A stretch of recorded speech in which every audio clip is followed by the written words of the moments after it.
ife mmadụ na-amalụ karịa ya. Ife mmadụ na-amalụ na-agafe n'ezi. Ife mmadụ na-amalụ kpọọ ya ọfịa. Otu a ka mmadụ esu egafe mkpọrọgwụ na mkpa akwụkwọ ya agwụ ọya ọbụla ọ na-aya. Akwụkwọ afọ bụ akwụkwọ jinja, ụfọdụ bụ turmeric, ha dị very similar. Ha jupụta n'obodo a. Mana ife na-eri m ọnụ bụ na kezi ka ife dị valuable otu a esi wee gbakasa. Maka na ife dị valuable ada afụ ya ọjọọ tọgbọ ebe niile.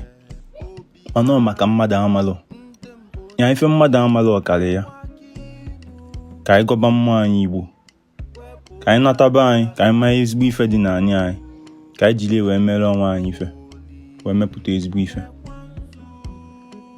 Check my pin post for offers and jiri olu ezumezu wee na-agọ mmụọ gị. Jisika.